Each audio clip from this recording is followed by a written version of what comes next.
जी नमस्ते, मैं हूँ राकेश और स्वागत है आप सभी का हमारे यूट्यूब चैनल एजुकेशन फायर पे। संस्कृत साहित्य का इतिहास, इसके ऊपर हम अध्ययन कर रहे हैं और अभी तक हम लोगों ने 4-5 टॉपिक को कवर कर लिया है। जैसे कि आपने यदि क्लास को देखा होगा तो उसमें हमने वेदों के ऊपर विस्तृत रूप में अध्ययन किया है। ऋग्वेद का अलग, यजुर्वेद का अलग, सामवेद, अथर्ववेद। फिर इसके बाद उपनिषद और वेदांग, यहाँ से जितने भी इम्पोर्टेंट बातें हैं सभी मैंने बताए हैं आपको।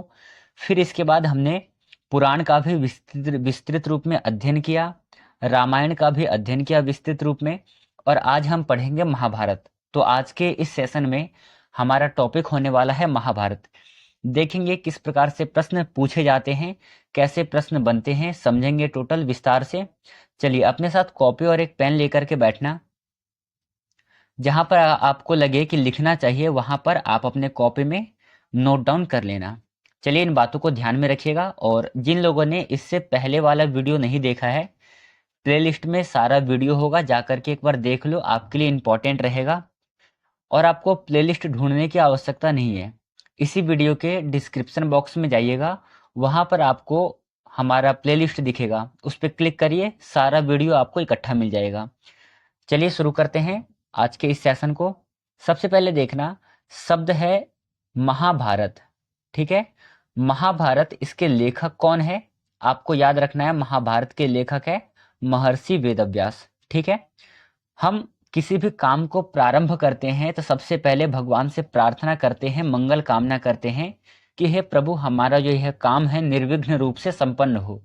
तो वैसे ही जब महाभारत लिख रहे थे महर्षि वेद व्यास, तो सबसे पहले मंगलाचरण करते हैं। ठीक है, मंगलाचरण को हम क्या कहते हैं, नांदी पाठ भी कहते हैं, ये भी आपको याद रखना है। ठीक है, मंगलाचरण को किस नाम से जाना जाता है, नांदी पाठ।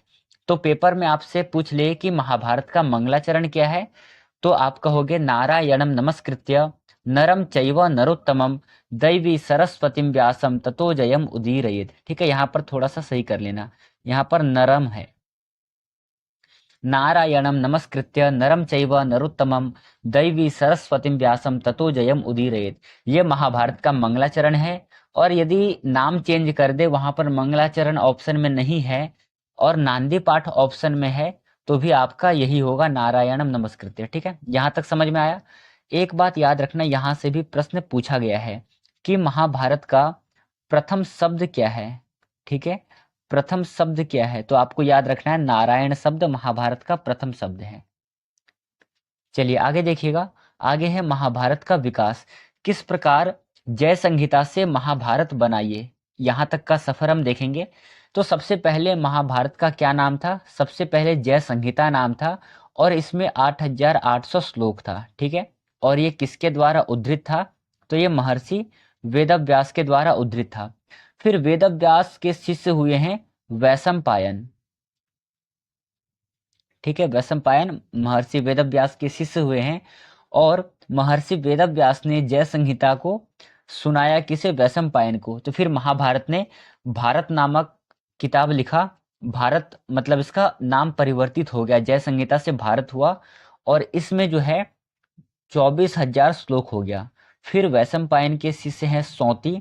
जब इन्होंने सौती को सुनाया इन 24,000 श्लोकों को, तो उसने और ऐड करके महाभारत की रचना की है। ठीक है, तो महाभारत का जो विकास है इस क्रम में हुआ था। सबसे पहले नाम था जय संहिता, फिर हुआ महाभारत, फिर हुआ महाभारत। महाभारत में कितने श्लोक है, तो 1 लाख के लगभग श्लोक है। तो ये आपको याद रखना है। चलिए आगे देखेंगे, महाभारत के लेखक कौन है, महाभारत के रचयिता कौन है। मैंने आपको बताया कि महर्षि वेदव्यास महाभारत के रचयिता है। महर्षि वेदव्यास का अपर नाम क्या है, इनको हम कृष्ण द्वैपायन के नाम से भी जानते हैं। महाभारत को ही इतिहास काव्य कहा जाता है, ये आपको याद रखना है। ठीक है, महाभारत को क्या कहा जाता है साथियों, आपको याद रखना है, महाभारत को इतिहास काव्य कहा जाता है। महाभारत जो है, इसमें कौन सा रस का प्रयोग किया गया है, महाभारत को शांत रस में लिखा गया है, ये भी आपको याद रखना है। किस रस में लिखा गया है महाभारत को, शांत रस में लिखा गया है। चलिए आगे देखिएगा, अगला है आपका कि महाभारत के बारे में एक उक्ति प्रसिद्ध है जो कि है यन्न भारते तन्न भारते। ऐसा कहा जाता है कि जो महाभारत के अंदर नहीं है वो कहीं पर नहीं है। ये आपको याद रखना है। संपूर्ण श्लोक क्या है? धर्मे चार्थे च कामे च मोक्षे च भर्तर्षभः यदि हास्ति तदन्यत्र यन्य हास्ति न तत्क्वचित। यहाँ पर मास्ति नहीं, यहाँ पे हास्ति करना। यदि हास्ति तदन्यत्र यन्ने हास्ति न तत्क्वचित। ठीक है, ये महाभारत के बारे में उक्ति है, यन्न भारते तन्न भारते। ये एग्जाम में पूछा गया था। ठीक है, ये अभी जब 2021 में पेपर हुआ था वहां पर पूछा गया था। 2021 के पेपर में ये सूक्ति पूछा गया था। तो चलिए अपने कॉपी में नोट डाउन कर लेना, अपने तरीके से नोट डाउन करना है आपको। ठीक है, नहीं तो आप स्क्रीनशॉट लेकर के रख लीजिए, बाद में आप अपने कॉपी में नोट डाउन कर लेना। चलिए, मैंने बताया था कि महाभारत जो है इसमें 18 पर्व हैं। ठीक है, कितने पर्व है? 18 पर्व। जैसे कि आप कोई सा किताब देख लो, किताब कोई परिच्छेद में विभाजित रहता है, किसी को उल्लास में विभाजित किया जाता है, कोई अध्याय में विभाजित रहता है। ऐसे ही जो महाभारत है उसको महर्षि वेदव्यास ने किस में डिवाइड किया है? तो उसको पर्वों में डिवाइड किया गया है। और कितने पर्व हैं? तो 18 पर्व है महाभारत में। पेपर में आपसे महाभारत में जो पर्व हैं उन पर्वों का क्रम लगाने के लिए दे देता है। तो देखिएगा एक बार क्रम क्या है। 18 पर्व महाभारत के कौन कौन सा है ये भी आपको याद रखना चाहिए। पहला है आदि पर्व, दूसरा है सभा पर्व, वन पर्व, विराट पर्व, उद्योग पर्व, भीष्म पर्व, द्रोण पर्व, कर्ण पर्व, शल्य पर्व, सौप्तिक, स्त्री, शांति। इसके बाद आपका आता है अनुशासन, अश्वमेधिक, आश्रमवासिक, मौसूल, महाप्रस्थानिक और स्वर्गारोहण। इस प्रकार से करके महाभारत में टोटल 18 पर्व है।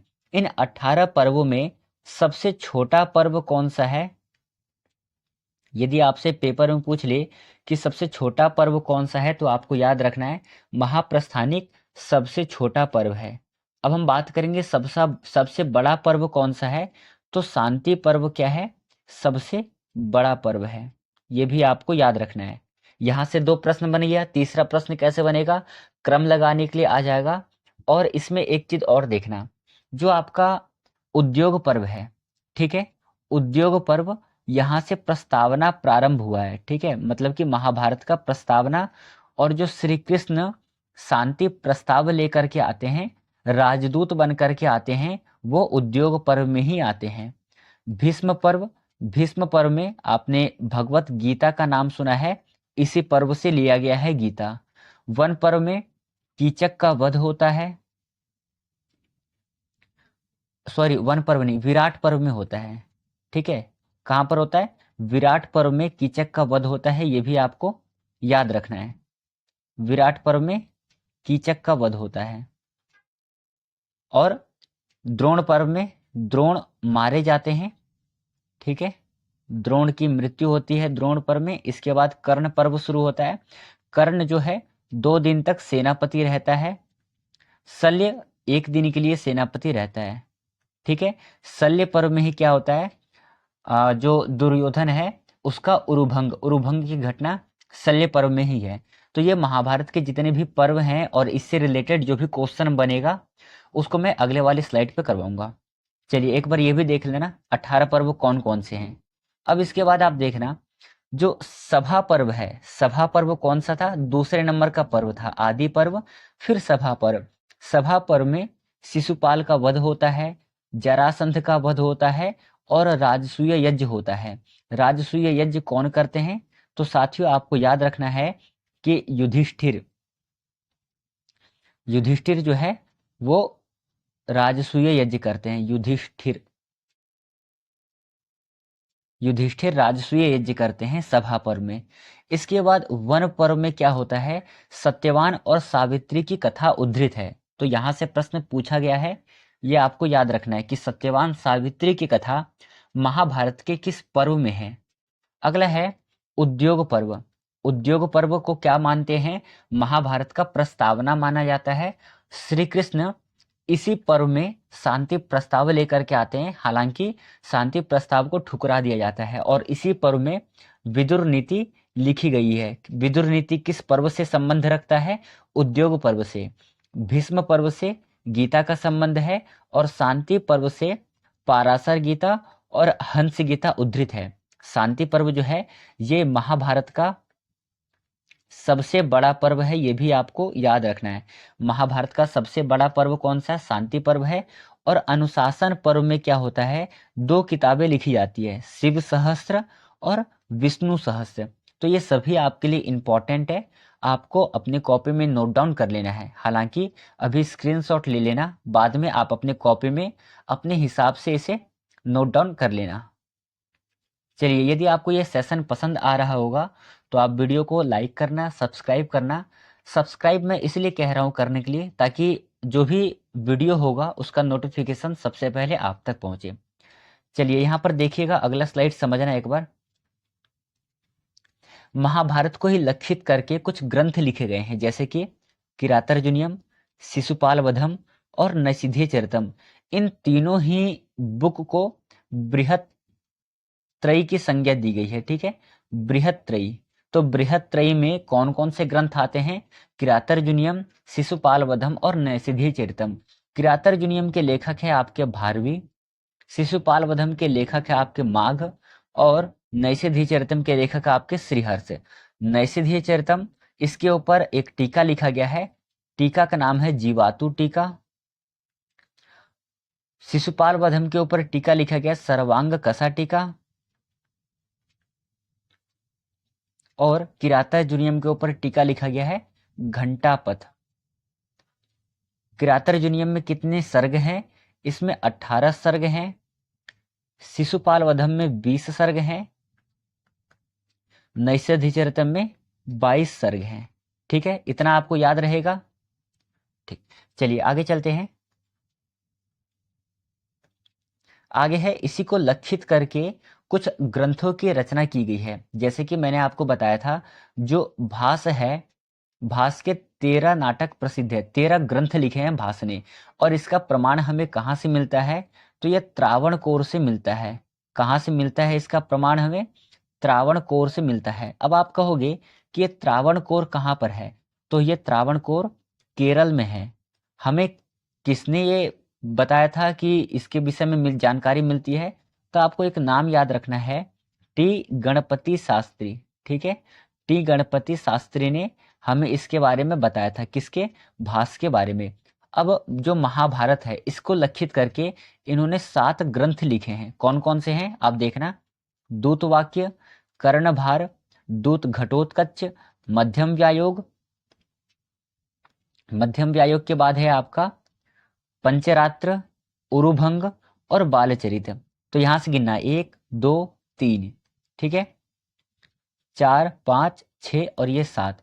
तो 7 जो ग्रंथ है वो भास के हैं। अब यहाँ पर देखना, जो भारत मंजरी है इसके लेखक हो जाएंगे क्षेमेंद्र, दूत वाक्यम के लेखक है भास, कर्णभार के लेखक है भास, दूत घटोत्कच के लेखक है भास, मध्यम व्यायोग के लेखक है भास। फिर आगे है पंचरात्र के लेखक है भास। पंचरात्र में आपसे पूछ लेगा कितना अंक है इसमें? तो इसमें 3 अंक हैं। ठीक है, कितने अंक हैं? 3 अंक हैं पंचरात्र में। फिर इसके बाद है उरुभंग। उरुभंग में, उरुभंग जो है ये भास ने लिखा है। बालीचरित ये भी भास ने लिखा है। और चंपू, जो नल चंपू है, ये भी त्रिविक्रम भट्ट ने लिखा है। मैंने आपसे कल के सेशन में एक प्रश्न आपको होमवर्क के रूप में दिया था। मैंने आपसे कहा था कि आपको बताना है सबसे पहला जो चंपू है कौन सा है। मैंने चंपू का कल लक्षण बताया था कि चंपू क्या होता है। मैंने आपसे कहा था कि जिस भी ग्रंथ में गद्य और पद्य दोनों समाहित होते हैं उसे हम क्या कहते हैं? चंपू कहते हैं। अब सबसे प्रथम चंपू कौन सा है? सर्वप्रथम चंपू कौन सा है? तो नल चंपू जो है सबसे प्रथम है, और इसके लेखक कौन है? त्रिविक्रम भट्ट है। ये भी आपको याद रखना है। तो ये कुछ पोर्शन था जो महाभारत से संबंधित था। हाँ, महाभारत के बारे में एक चीज और याद रखना, जो इसके सबसे प्रसिद्ध टीका है। ठीक है, मैं इधर लिख देता हूं, यहां पर महाभारत का सबसे प्रसिद्ध टीका, महाभारत का सर्व प्रसिद्ध टीका। टीका का नाम क्या है? टीका का नाम आपको याद रखना है नीलकंठी टीका। ठीक है, नीलकंठी टीका किसका है? यह है महाभारत का सबसे प्रसिद्ध टीका है। और इसी टीका का जो दूसरा नाम है उसे हम भारत भाव द्वीप कहते हैं। ठीक है, क्या कहते हैं? भारत भाव द्वीप। तो ये आपको याद रखना है, इंपॉर्टेंट क्वेश्चन हो जाएगा आपके एग्जाम के लिए। तो साथियों, ये कुछ महाभारत से संबंधित जानकारी था जो मैंने आपको आज के सेशन में कराया है। विश्वास करिए, आप इसको पढ़ने के बाद एक बार आप सर्च मारना यूट्यूब पे कि महाभारत एमसीक्यू क्वेश्चन, तो देखना जो अधिकांश क्वेश्चन है आपको इसी पीडीएफ में से मिल जाएगा। और हाँ, यदि आपको इस क्लास का पीडीएफ चाहिए तो वीडियो के डिस्क्रिप्शन बॉक्स में जाइए, वहाँ पर टेलीग्राम चैनल का लिंक होगा, आप ज्वाइन करिए, वहाँ पर आपको ये पीडीएफ मिल जाएगा। तो चलिए, इन बातों को ध्यान में रखिएगा, अपना पढ़ाई बेहतर से बेहतरीन करिएगा। मिलेंगे कल के सेशन में। कल हम कुछ महाकाव्यों को लेकर के विचार विमर्श करेंगे। आज के इस सेशन को हम यहीं पे समाप्त करेंगे। मिलेंगे कल के सेशन में, तब तक के लिए धन्यवाद। जय हिंद साथियों।